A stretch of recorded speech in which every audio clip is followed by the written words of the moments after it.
October 1st, 2009, I was going to the Tennis Club of Albuquerque for a lesson with Ocho. And we started hitting right at 9 o'clock for about 15 minutes. And we were practicing forehands, backhands, net game, so on and so forth. And about 15-20 minutes into it, he asked me to hit some serves. So we were at the baseline. He was warming up serve, had a bucket of balls between us, and he was about on his third to fifth serve. And I walked back to the back line and just keeled over.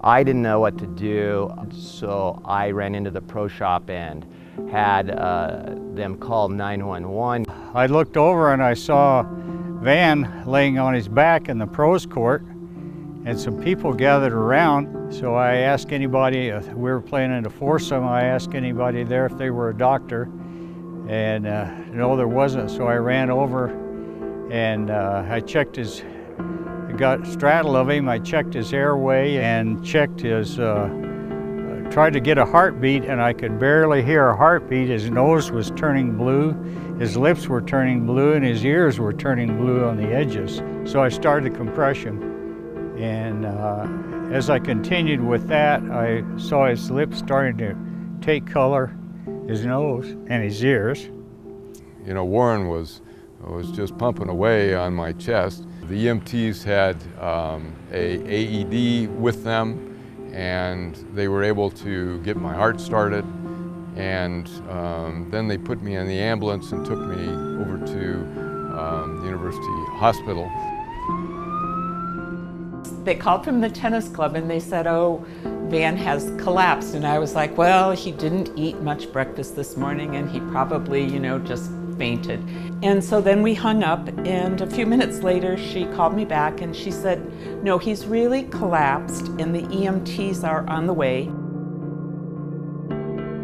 And so I thought very quickly, and I was like, well, the only person to call, my first call was John Abrams, longtime cardiologist here at UNMH.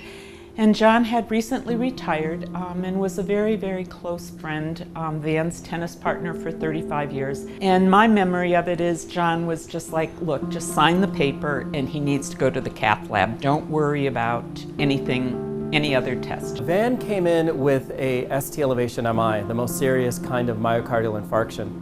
He had an abnormal electrical heart rhythm which caused his heart to stop, and that was a result of a 99% blockage of his artery that goes to the side of his heart. When he came to us, he was already resuscitated at the tennis court. So his heart was beating, but it clearly needed more evaluation and treatment by our catheterization lab. We performed two procedures during that hospitalization. He came in and had a tight stenosis of a branch off the left artery, and a few days later we also put a second stent in another artery. The next thing I remember is on Friday morning about 4 o'clock, waking up, and I looked down and I had a gown on.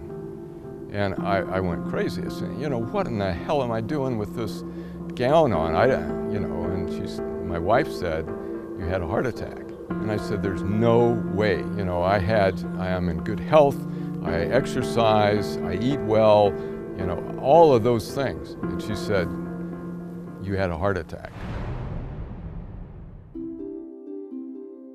The amazing thing about Van's story is that he had a perfect chain of care, from the tennis court to resuscitation and CPR to defibrillation, which is electrical shock to bring his heart back to normal rhythm out in the field, and then immediate care here at the University of New Mexico to open his artery.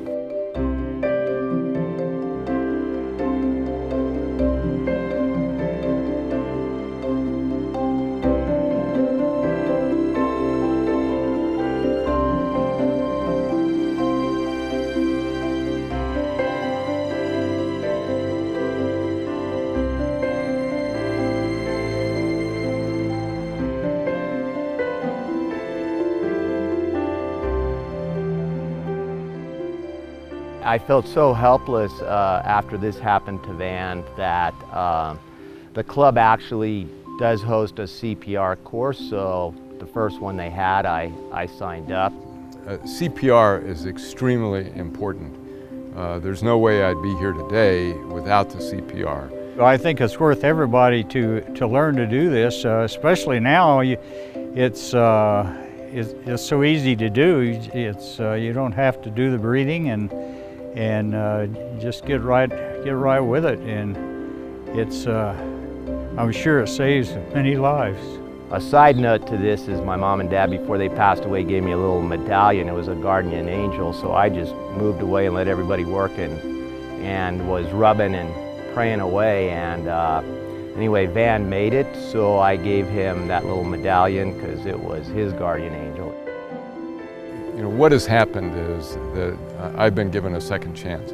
So after 5 years, I am extremely happy. And I know there's something out there that I'm supposed to do, so I'm looking for that every day.